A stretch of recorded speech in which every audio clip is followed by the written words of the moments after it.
FLR comes with the rights to the distribution. So forget about that 85% claim they had. That's irrelevant now. There's one pool that's up for grabs for anyone who wraps their FLR.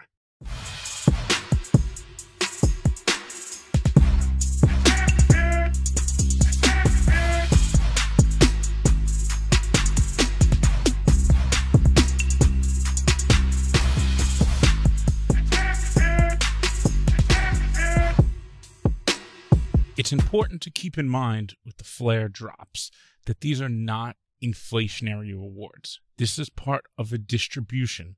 Just as when Bitcoin first launched, it had a high inflationary aspect to it. As you mined Bitcoins, it created more Bitcoins. And every couple of years, it had a halving. So Flare does the same thing, except it's a little more dynamic.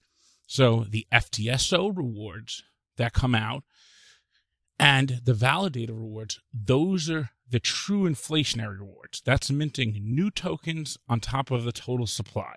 That's at 10% for the first year. After the first year, it goes down to 7%. And then the following year, 5%. So it's on a declining scale. So we have to keep in mind this is a new network. And it's a new blockchain. So you got to bootstrap it. And then the distribution is for 36 months. And why do we have a 36-month distribution? Because what this does is it filters out those who are not going to participate or who are not doing anything, and it transfers value into the hands who are participating, who are wrapping the tokens, who are delegating, who are staking with validators, who are earning from the incentive pool. They'll receive more Flare, therefore their ownership stake and the network increases.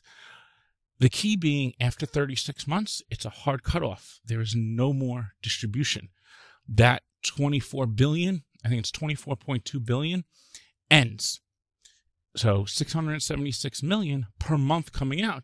Yes, people could say, oh, wow, look at all the supply coming out. But that's not inflation because it ends.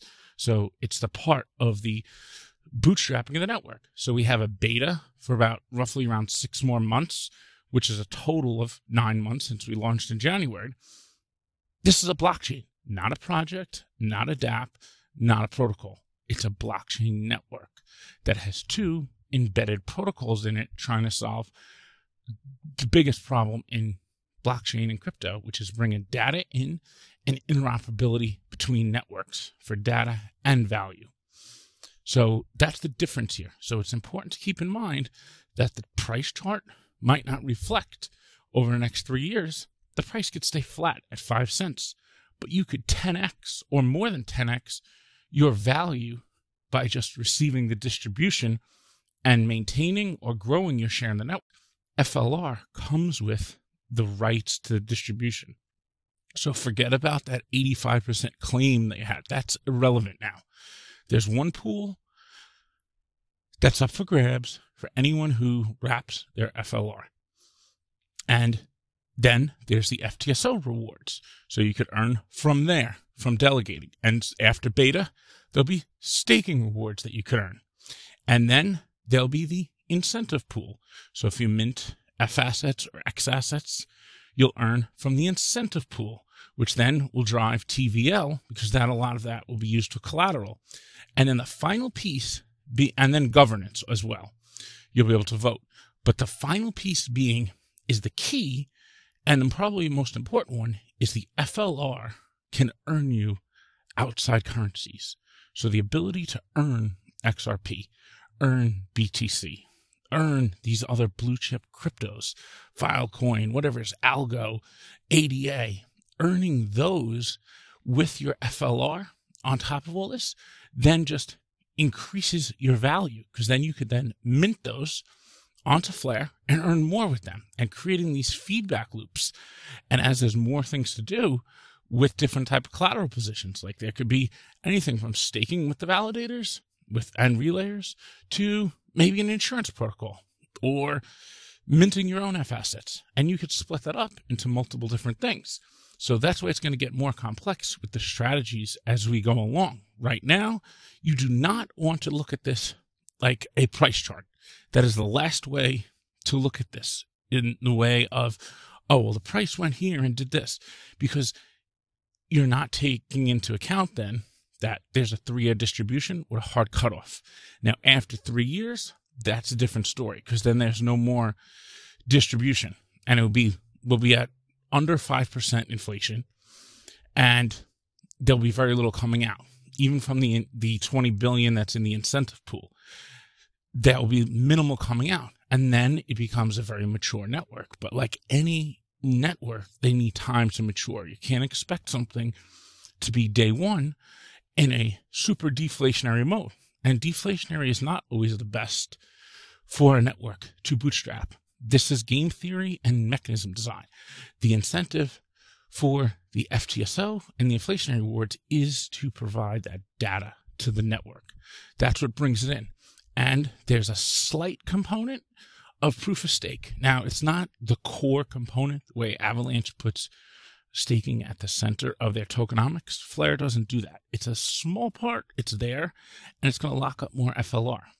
But there will be a liquid staking derivative that will be like liquid Flare, that when you stake after beta with the validator / FTSO, you'll receive validator rewards, which are 2% versus 7%, which is going to the FTSO, and 1% to the attesters. So not as many people will stake, so you'll probably earn more from staking. Now, those will slowly decrease every year. So the most could be earned in the beginning. And this is to bootstrap a network, bootstrap participation. And we are just coming out of a bear market. So when it's a bear market, not as many people are jumping in to grab yield. But as the cycles change and we see more interest coming in, people are going to be tripping over each other to try to get their flare to get a stake in the network. So you have to look at it as like, what's your share of the network?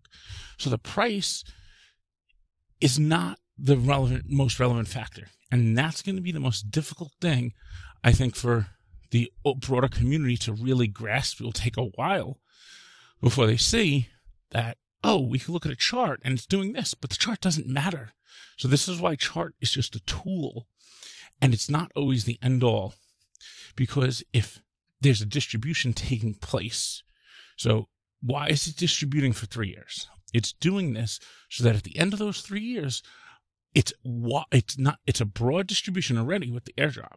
But after 3 years, what you'll have is a very broad set, and you'll have those who are participating and who have driven the growth of the network over the past years and have held and then use that as collateral.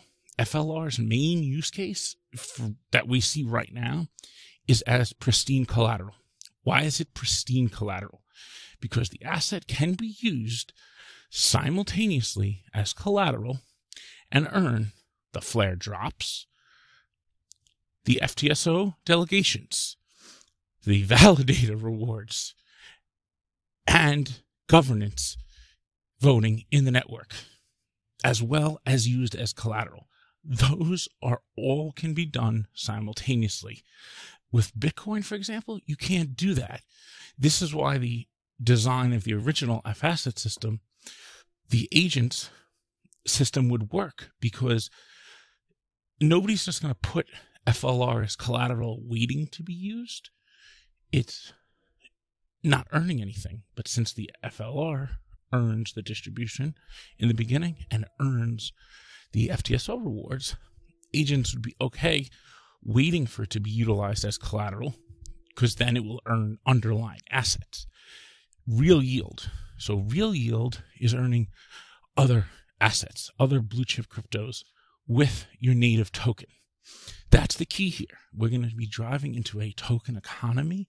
And just like any financial market or business, you need services and revenue. So fees that are driven from the relayer will drive people to stake then in the relayer, and that will be a auto-slashing function where that data is being relayed across, but there's stake that can be auto-slashed. Now, there's very low risk there still, because it's just pulling a median.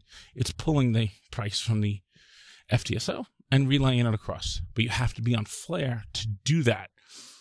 And that's just one dApp. In 3 years from now, there's no way to predict what it will look like in 36 months. I mean, look back 36 months ago, how much the world has changed. I mean, it's inconceivable to think. But we need to definitely forget about that 85% original claim. That's gone. That doesn't exist. There's one pool that you're able to earn from, and it's not inflationary rewards. You're earning those because it's a distribution. And the FTSO rewards, you're earning because you're delegating. So that's participating in the network. Everybody who votes towards an FTSO, you're putting value behind that vote, because you can't vote unless you have a token, and the token has value. So price-wise, I would not financial advice, but you can't look at this in the same light as you look at like a Bitcoin price chart. And that's where people will be deceived. But it also means it's an opportunity for those who realize, hey, this price could stay the same or even go slightly down. I could still 10x.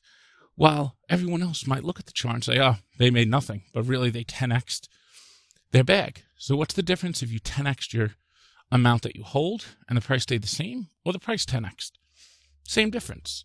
So that's how you really have to look at this. And then when that 36 months ends, and if the network is mature and there's a bunch of cross-chain dApps and we got insurance and institutions building on this, then you have a stake in a layer 1 network. How often do you get a chance to own a stake in a layer 1 network from the beginning? It's very rare. Since the ICO days, I mean, everybody has an equal chance now. So even if you came in month 2 or month 3, yes, you probably won't earn as much, but the 20% that was the first month's FlareDrops is going to slowly decline every month, less and less and less and less, because there's going to be more supply out there. So you want to maintain your ownership. Not financial advice, but I think that's the best way to look at this. It's not inflationary rewards.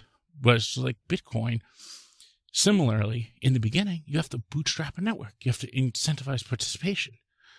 So I think some people, disappeared and came back after a while and kind of forgot the tokenomics of how this takes place and how networks launch. This isn't a project. It's not a platform. It's not a dApp. It's a blockchain. It's a network. It's a community-driven economy. There's DAO governance built into the network. The market doesn't value governance at the moment right now. In 3 years, that might change, and we might have the market valuing governance rights into the token value, and that will increase it. But just keep in mind that when that cuts off at 36 months, that's a hard cutoff. It's gone. So in month 33, 34, 35, 36, there might be a big rushing in to try to get those last tokens for the network. We'll have to see. But every single FLR token comes with the rights to the distribution. So if you take that token and wrap it, it comes with 36 months if you wrapped it every month, and then you compound and compound and compound. And we have tools from different FTSOs like Flare Space and others that have displayed this. And GPK Junkie has made great diagrams. If you check out our Twitter Spaces every Thursday, 5 p.m. Eastern Standard Time, he always makes a diagram, and we go over a different topic. That means it could pull data from one chain to execute a contract on another chain. That's unheard of. It doesn't exist yet. So there's this opportunity here to capture a whole new segment of the market. And this is not something that somebody could just copy with another protocol. You have to have the components in place. And so FLR actually, since its main use case is as collateral, so it says collateral in the layer cake system, in the F asset system, it needs to have value. And you got your compounding FTSO. And then when you could mint F assets, you could deploy that FLR. That's the key here, is utilizing this circle and creating the feedback loops for yourself to earn more FLR by minting the F assets and then earning the underlying currencies with the FLR. That's really the goal here, is you could do all of the above without sacrificing one. But after 36 months, that's it. That's over. Now, I don't know what will happen in 36 months, but this is a distribution that will be taking place. So even if the price doesn't go anywhere, just stays flat or even went down slightly, you're still way up. Now, on the surface, you look at the chart, somebody could be looking and say, that went nowhere for a whole year. But did it go nowhere? If you got, 30, 20% every month, it went way more than 10x even if you just stood like that. But that's just it's your ownership in the network. So I would want to see a baseline of how much you increased, but what is your ownership stake in the network versus everyone else's ownership? And did you increase or decrease? I think that's an important number too, instead of just the overall total. Since there's more supply coming out, it's all relevant. And that's why we need the demand of FOR, obviously. And I think that's what will come. Yeah, and I feel that this is the accumulation phase. And with my goals Absolutely. and what my sights are set on, I'm learning the tech because I want to position myself to do various roles on this network. That's kind of my long-term vision. And so if I just tell myself right now it's accumulation phase, I'm not worried about where price goes. It's going to oscillate no matter what. As tech is delivered, it makes me feel better and better about where I'm at and why I'm here and what problems it's solving and the new world that comes from it. I think from an investment perspective, people have to start realizing back in the 90s, you were happy getting 7% annual by chasing bonds. And that was a safer bet. Or going into the stock market, maybe getting, a good 11% was exceptional for an entire year. And now we're talking about 15% potentially in a month. I like to look at cryptos not from a US dollar value perspective. I like to look at what is the true purpose of these cryptos. I think it's not emphasized enough that we all have this mindset that we're going to go into crypto, make a bunch of money, and go back out to US dollars. And then what am I going to do? I'm going to sit there in the US dollars. Well, yeah, sure, I can buy things, goods and services, houses, cars, and all that stuff. But once you're out of the space, you removed yourself from this changing of the world effect. And so I like to think from my perspective, if I'm going to get 15% on something in a month and it's token based for now, well, what's the potential of that token? And over time, 3 or 4 years from now, what will that token be able to do for me? Will it be able to create a residual income stream for me in some shape or way? Will it be able to pay for my car payment or a house payment or a vacation or whatnot? I think those are things that we're not really thinking about right now. And I think we're so hyper-focused on, I'm going to make 12% this month or this year, and then I'll be happy. But we have to remember the world of investing. Nothing's a guarantee. There's risk that comes with all of this. If you're chasing an investment back in the 90s of, say, 12%, there's a lot of risk there. And so you may hope to get that, but you may end up coming out with a lot less than you put in. And that's typically the case of investing. You usually have more losses than gains. So to get something that's a guarantee or something that's even remotely close to what we're talking about, Kashta, is mind-blowing for me. And the younger crowd that's out there, this is the way the world is. There used to be what's called interest-bearing savings accounts. They used to pay you something for putting the money in the bank. And now they kind of are trying to sell us on 3 or 4% interest-bearing savings accounts. But savings accounts have been at like 0% for the last 10 years, ever since 2008, or 10, 12 years, I guess. So the concept of investing is very fascinating concept. It's new to most. We're all out to get rich, right? That's what the bottom line is. But for me, I want a richer quality of life. I don't really need yachts, fancy boats, fancy cars, fancy planes, any of that stuff. I want a richer quality of life, meaning I want to use my time wisely. I want to be on this planet to use my time to help others, right? To start community businesses, to build community, to help family, friends, all of that. Because I think that's really the ultimate takeaway here.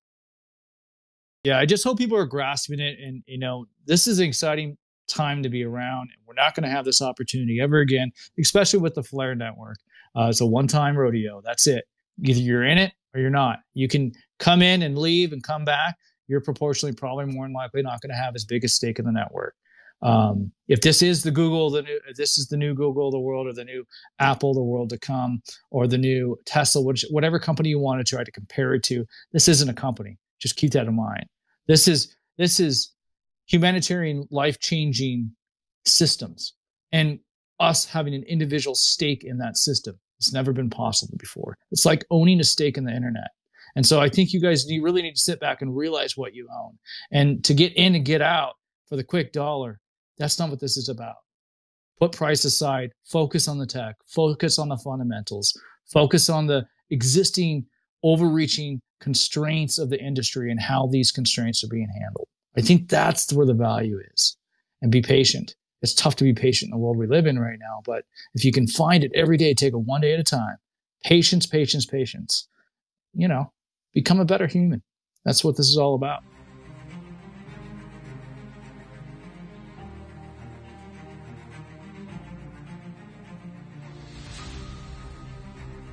Most importantly, it can be used in multiple roles at the same time, because it's you can put the token into what we call the wrapped Flare contract, and that allows you to simultaneously delegate whilst having your token in an application. For instance, something like a DEX or a lending protocol or that kind of thing. So it means that you don't have to make a choice between earning the delegation return and putting your token into some form of, let's say, DeFi protocol.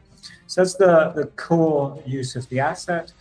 It can then also be used as collateral in various bridging mechanisms or any kind of insurance mechanism. Obviously, we've put forward several bridge designs, and those are likely getting built out by various builders on the network, and that's sort of another use case for the asset. Allows the distribution of the token into the hands of people who are actively participating. Behavioral economics. The Eagle has landed.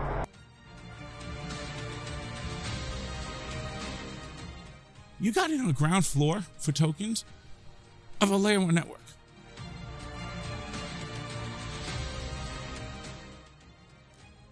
FLR that you will receive for 36 months can be earned simultaneously while earning the FTSO delegations, voting and governance, staking with a validator, and also as collateral to earn foreign currencies. This is one of the most powerful utility tokens you're ever going to find in crypto. We have 36 months of a distribution, and then it's over. There will be no more distributed. This is from the total supply.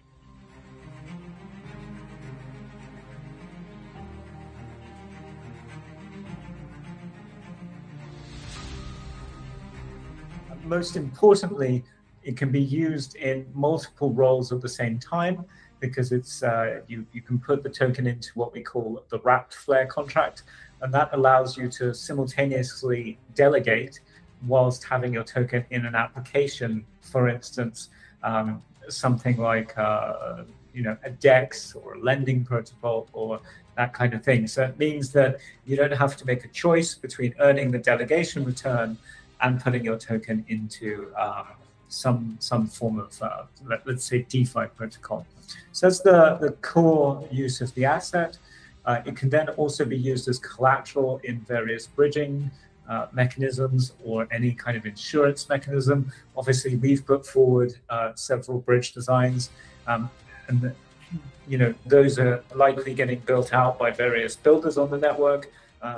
In the last 2 years, we've completely redesigned the network. Yep. Such that it is no longer does no longer serve one network, but is itself its own network that can serve all of the networks. So not just XRP, but Bitcoin and Litecoin and Dogecoin. And, so instead of being locked into that one network, you've seen the potential for the whole industry.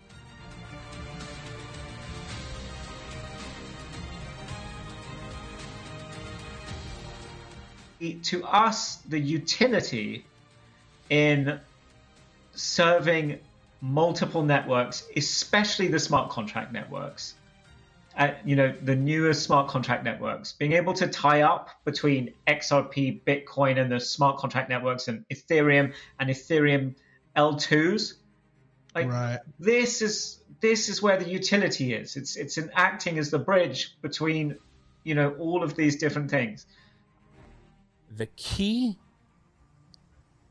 to keep in mind why Flare will gain adoption, or can gain more adoption than typical networks, and get more assets on it. So the idea is to get these other assets, the blue chip cryptos, the Bitcoins, the Litecoins, the ETHs, everything, as many as possible, onto Flare or onto dApps that run on Flare and run on cross-chain, but they ultimately are on Flare, is that every asset earns yield in FLR.